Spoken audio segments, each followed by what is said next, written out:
I now give the floor to His Excellency Munir Akram, President of the Economic and Social Council and Permanent Representative of Pakistan to the United Nations.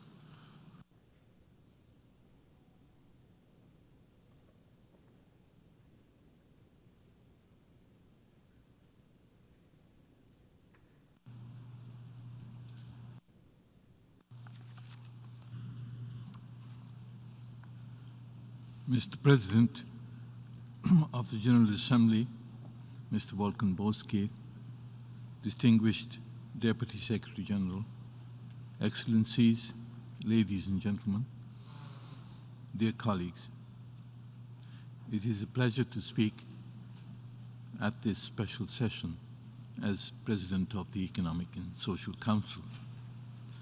I feel duty-bound to speak on this issue, not only because of the mandate given by the General Assembly resolution, but also because I am convinced that corruption, which leads to massive outflows of illicit finance from developing countries, is one of the main reasons for their economic underperformance and rising inequalities across the world. Corruption stifles opportunities for the poor and marginalized and condemns them to a life of misery and inequality.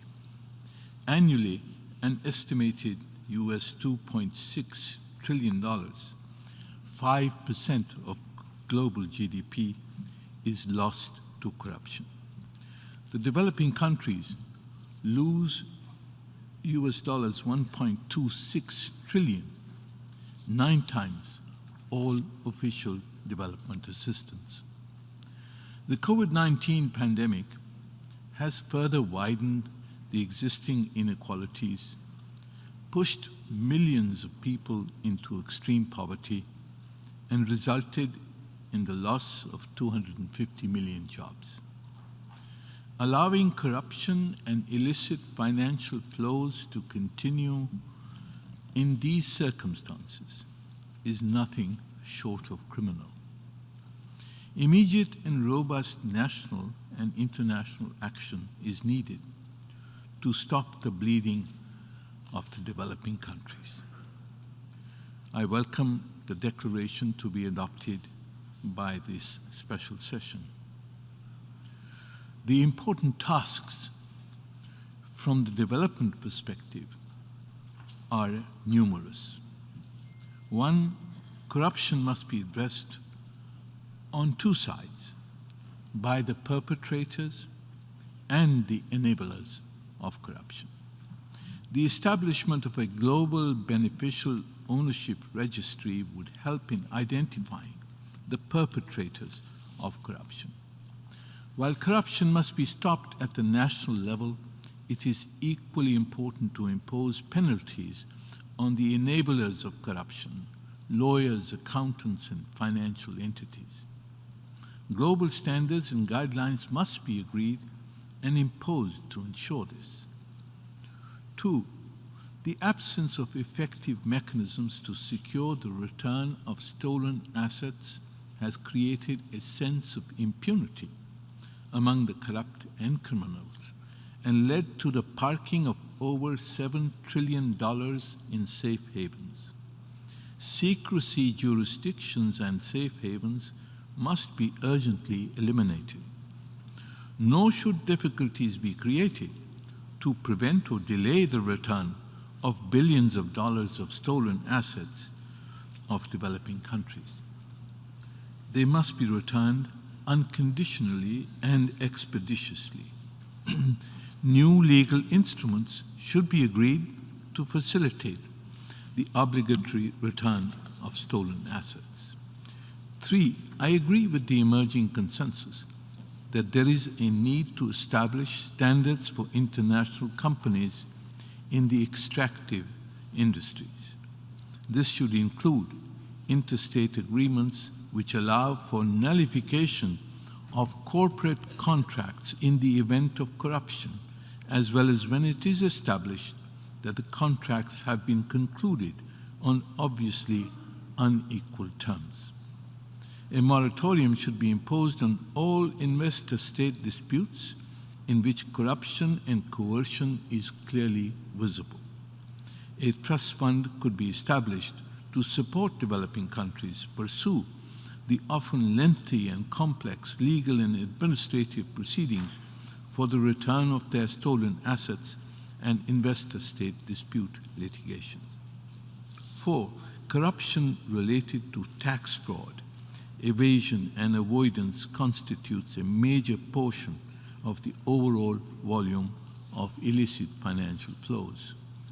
The International Monetary Fund estimates that curbing corruption could deliver an additional $1 trillion in tax revenues annually across the world, or 1.2% of global gross domestic product. Money that could well be used by governments to support health, education, and infrastructure. A minimum global corporate tax would be a good first step towards resolving international tax crimes and elimination of tax havens. Today, the institutional environment of international tax cooperation is dominated by voluntary forums, bilateral tax treaties, and only recently multilateral instruments.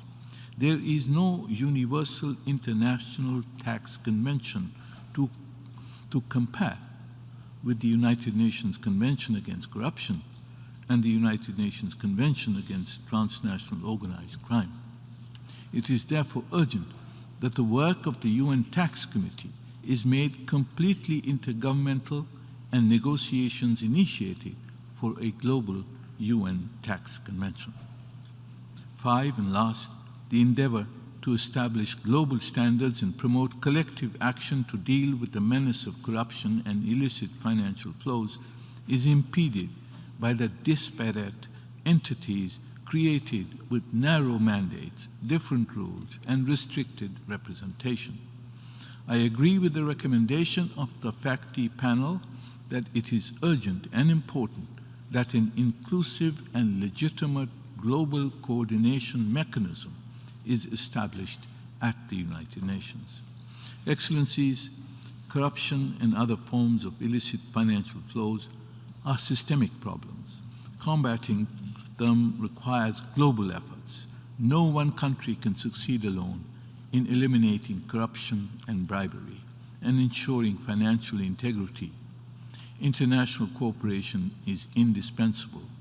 I hope that the political declaration to be adopted by this special session, together with other reports and analyses, signal the start of such international cooperation and global action.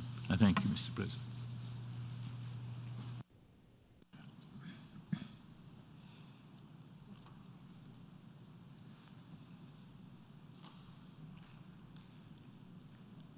I thank the President of the Economic and Social Council for his statement.